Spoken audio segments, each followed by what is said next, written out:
Hi hello friends, welcome to தென்றல் துளி. இந்த வீடியோவில் நம்ம என்ன பார்க்க போகிறோம்னா வாத்துக்கறி எப்படி செய்யறது தான் பார்க்க போகிறோம். அதுக்கு தேவையான நம்ம முதல்ல 5 வெங்காயத்தை எடுத்துக்கலாங்க. பெரிய வெங்காயம், கொத்தமல்லி, புதினா, 3 தக்காளி, 4 பச்சை மிளகா, 2 பூண்டு, 2 இஞ்சி. நம்ம எல்லாத்தையும் நல்லா தொளிச்சிக்கலாங்க.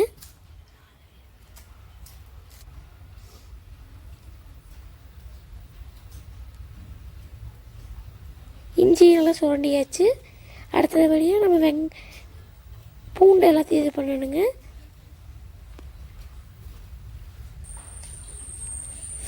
நம்ம எடுத்து வச்சுருந்த 5 வெங்காயத்தையும் நல்லா நீளமாக எடுத்துக்கலாங்க. அப்போ தான் இது பிரியாணிக்கு நல்லா இருக்குங்க. அப்புறம் நம்ம எடுத்து வச்சுருந்த 3 தக்காளியும் நல்லா பொடியாக அரைஞ்சிக்கலாங்க. அப்போ தான் நல்லா டேஸ்ட் இருக்குங்க. மறக்காமல் எல்லோரும் வீட்டில் ட்ரை பண்ணி பாருங்கள் இந்த வாத்து பிரியாணி செய்வது எப்படி. அதுக்கப்புறம் நம்ம எடுத்து வச்சிருந்த பச்சை மிளகாயை அரைஞ்சிக்கலாங்க. பூண்டை தொளிச்சிக்கலாம். கொத்தமல்லி, புதினாவையும் நம்ம அரைஞ்சி வச்சாச்சுங்க.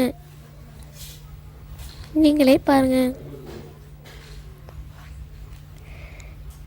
இப்போ நம்ம குக்கரில் நம்ம எடுத்து வச்சிருந்த வாத்துக்கறியை போட்டு நல்லா வேக வச்சிடலாங்க. ஒரு 2 விசில் வந்ததுக்கப்புறம் எடுத்துடலாங்க. ஏற்கனவே நம்ம 4 டம்ளர் அரிசி ஊற வச்சுருந்தோங்க. நீங்கள் எந்த அரிசி வேணால் ஊற வச்சுக்கலாங்க. அடுப்பை நல்லா ஃபுல் ஃப்ளேமில் வச்சுட்டு குண்டா சூடானதுக்கப்புறம் எண்ணெய் ஊற்றிக்கலாங்க. வேறு அரிசிக்கு டேஸ்ட் நல்லாயிருக்குங்க. நாம் பிரியாணி அரிசிக்கு டேஸ்ட் வேறு போட்டிங்கன்னா நல்லாயிருக்குங்க. நாங்கள் இதவே போட்டுக்கிட்டோங்க. இதுக்கு தேவையான பட்டை, கிராம்பு, பிரியாணி இலை எல்லாத்தையும் நம்ம சேர்த்துக்கலாங்க. சேர்த்து நல்லா கிளறி விட்டுக்கலாம். நம்ம எடுத்து பச்சை மிளகாயும் உள்ள சேர்த்துக்கலாங்க. அப்புறம் நம்ம அறுத்து வச்சுருந்த பெரிய வெங்காயத்தையும் சேர்த்துக்கலாங்க. இது கூட நம்ம கொஞ்சம் கல்லுப்பு சேர்த்துக்கலாங்க. அப்போ தான் வெங்காயம் நல்லா வணங்குங்க. நல்லா ப்ரௌனிஷ் கலர் வர வரையும் நம்ம வதக்கிட்டு இருக்கணுங்க. பார்த்திங்கன்னா எனக்கு ப்ரௌனிஷ் கலர் வந்துருச்சு. அது கூட நான் இஞ்சி பூண்டு பேஸ்ட்டு நான் சேர்த்திக்கிறேங்க.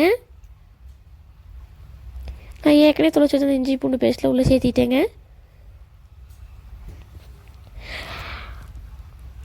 அதே போல் நான் அடுத்து வச்சுருந்துக்க கொத்தமல்லி, புதினாவையும் உள்ளே சேர்த்திட்டேங்க. சேர்த்திட்டு நல்லா கிளறி விட்டே இருக்கலாங்க. அப்போ தான் நல்லா வேகும். நான் கிளறங்காட்டி அடி பிடிச்சிது, அதனால சும்மா சுரண்டி விட்டேங்க.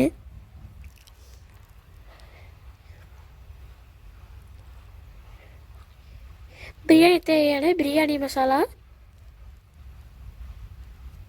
எல்லாத்தையும் நம்ம உள்ளே சேர்த்துக்கலாங்க. சேர்த்து நல்லா கிளறி விட்டுக்கலாங்க. அதே போல் நம்ம பொடியாக அறுத்து வச்சுருந்த தக்காளியும் உள்ளே சேர்த்துக்கலாங்க. சேர்த்துட்டு நல்லா கிளறி விடலாங்க. அதுக்கப்புறம் மஞ்சத்தூள் போட்டுக்கலாங்க. மஞ்சத்தூள் போட்டுட்டு கிளறி விடலாம். நம்ம தயிர் இருக்குங்க, தயிர் இருந்தால் தயிரை சேர்த்துக்குங்க. நான் 2 ஸ்பூன் தயிர் சேர்த்துருக்கேங்க.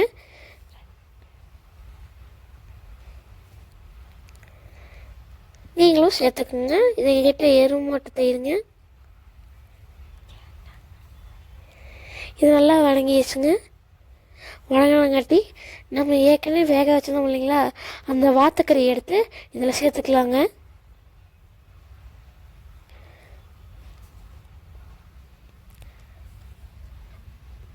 இப்போ அடுப்பு கொஞ்சம் அட்ஜஸ்ட் பண்ணி வச்சுக்கிறோங்க.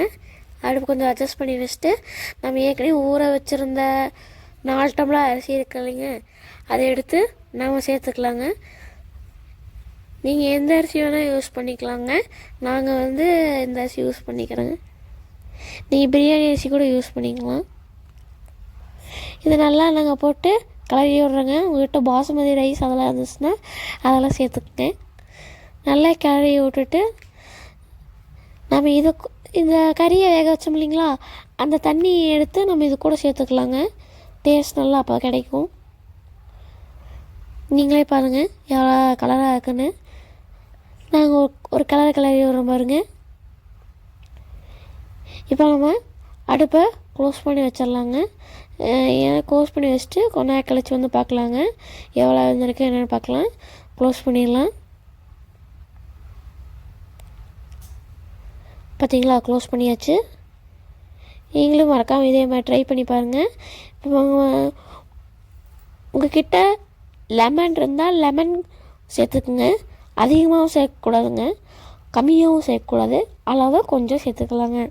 அப்போ தான் பிரியாணிக்கு நல்ல டேஸ்ட் கிடைக்குங்க. உங்கள்கிட்ட இருந்தால் சேர்த்துங்க, இல்லைன்னா ஸ்கிப் பண்ணிக்கலாங்க.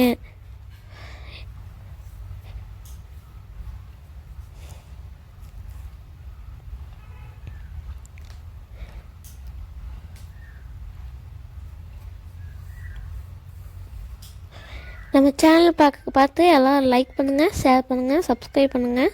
இப்போ நம்ம க்ளோஸ் பண்ணி வச்சு தம் போட்டுடலாங்க. நீங்கள் மேலே ஒரு குக்கர், நீங்கள் மேலே வந்து வேறு பிளேட் வச்சு இந்த குக்கர் இருக்குல்லைங்க, இது இப்படி கமுத்தி வச்சிட்டிங்கன்னா, இல்லைன்னா இதுக்கு மேலே கொஞ்சம் வெயிட் வச்சுக்கோங்க, தம் போட்டுக்கலாம். இப்போ பார்த்திங்கன்னா நம்ம இவ்வளோனா ஆவது பார்த்துட்டு இருந்த பிரியாணி ரெடி